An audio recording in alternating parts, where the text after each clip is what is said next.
throws it. Floyd is there. He saves it. Up it comes to Brett Brown. The momentum's changing. Brown mishandled the ball. He lost the man. That was a reach in by Jordan. Jordan is playing superb basketball to Worthy. Worthy to Black. The time, 18. Shot, Jordan. Michael Jordan. Brown. Look for Sleepy Floyd. Look. Oh, he threw it to the wrong man. He threw it to Worthy. It's over. It's over. He's fouled by Eric Smith. Yes, indeed, my friends. Welcome to another LSB production of The Freak Show here on the CW and the Poster Man Studios. Nothing less than just a madcap hour of college hoop. Whole show dedicated to YOU, the tourney, your weekend, the bracket. I've never been able to describe it better than a dizzying blur of basketball. Dizzying to some more than others. But that phone line is open all 7 seconds for you. So jump on it right now. Got 4 pizzas to give away as well from Little Caesars for my good hoop fans. So jump on it at whatever that number might be. Yeah, I'm glad the TV's there. 267-2422.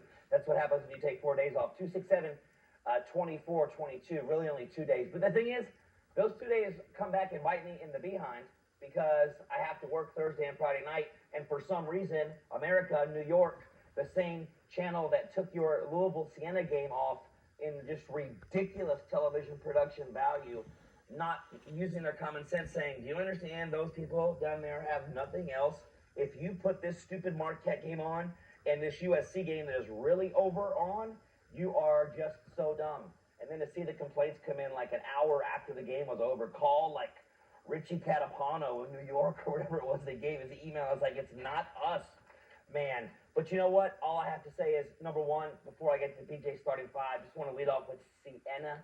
I found them just truly inspiring, and they're going to lead us off here in a segment.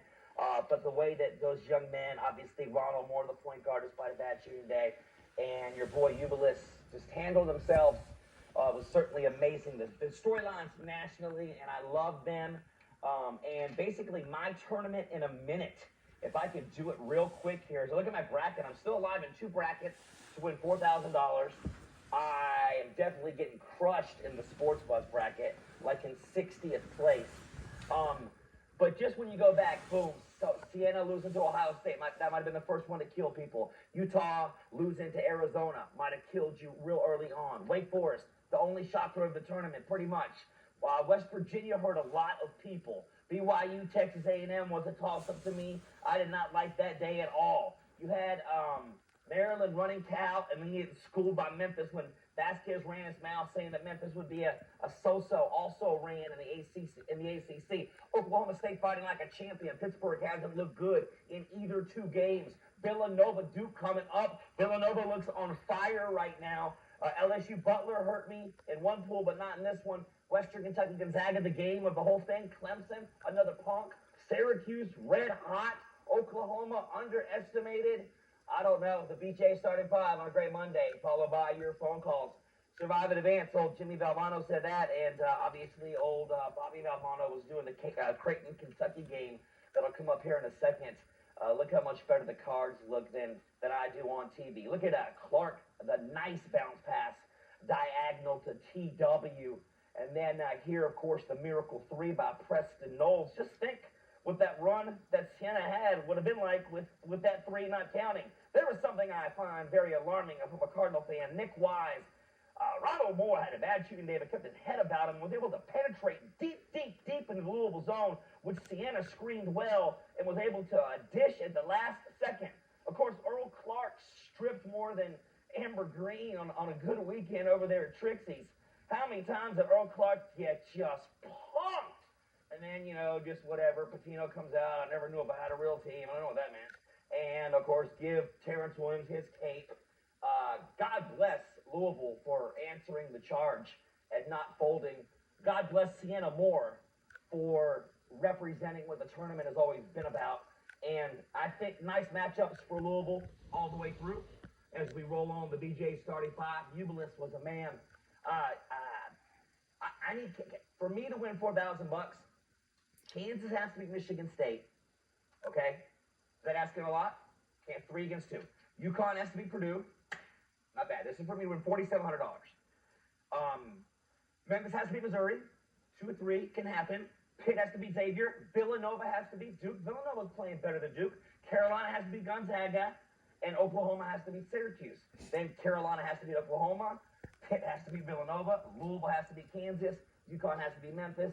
And the finals, it's North Carolina and Louisville. And I'm sorry, for me to win $4,700, North Carolina does have to beat Louisville. So when we get that far, there is absolutely no doubt who I'll be rooting for. I'm sorry, Cardinal fans.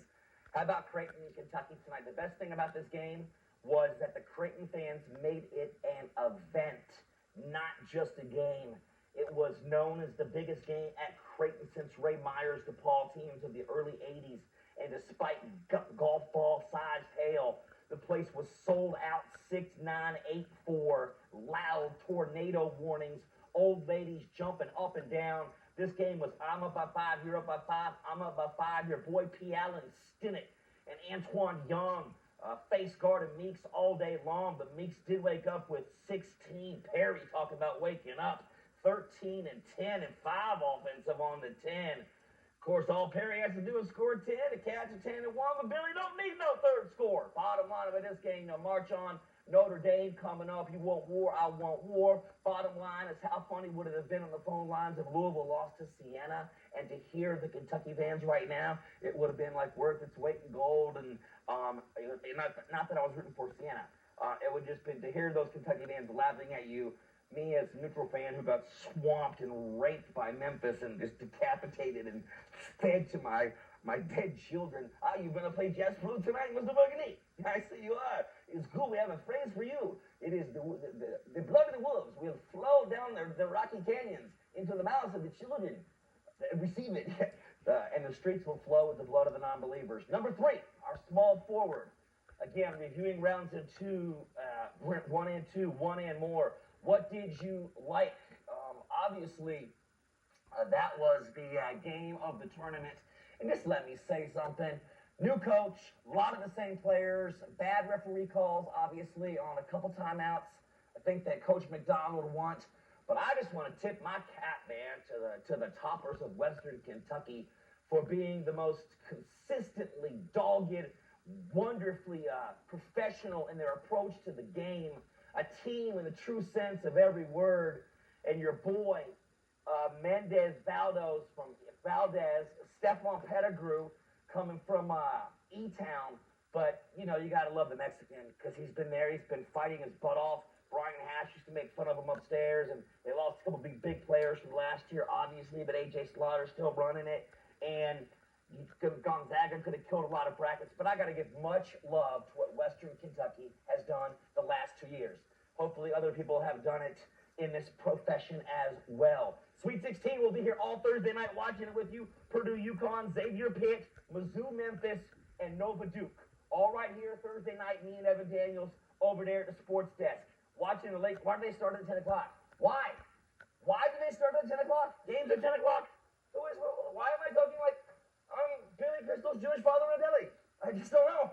But explain to me, why can you start games at noon on Thursday, but when it gets even to the bigger part of the tournament, supposedly the more important part, the more vital part, advancing in the Sweet 16, let's not put on games till 10. Let's make sure that Junior can't watch it. Actually, it's a good day for Junior.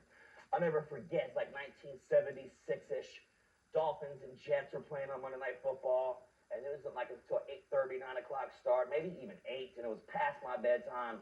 And like I bribed my mom into somehow, if I take a nap during the day, get my homework done, can I watch the game, blah, blah, blah. When you were a little kid, and they threw all the helmets on Monday Night Football, bro. And then you finally saw your team's helmet, and they said, tonight from Miami. But there you see the wonderful Sweet 16 schedule. And, who would ever thought Gonzaga would have been called underachievers when it comes to the tournament?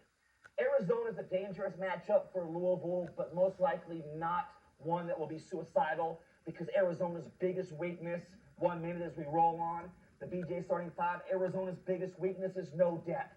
And arguably the Cardinals' number 1 strength is depth. Syracuse and Oklahoma, the 2-3 zone Syracuse plays. 2-3s are meant to neutralize big men and make guards hit jumpers. Oklahoma doesn't have guards that can hit jumpers. Kansas, Michigan State, it's the defending champions against maybe the most balanced team in the tournament, Michigan State, but certainly not the most exciting team at all. Missouri and Memphis should be up and down and up, sideways. Paul Giamatti, screw Chablis. Nova should have too many big guards for Duke. Xavier and Pitt, B.J. Raymond fighting Pitt in the streets. And Purdue trying to pull the white boy upset on the Huskies, who are winning by like an average of 30. The Fin 30. Pick up the phone line on the Freak Show. Catch on.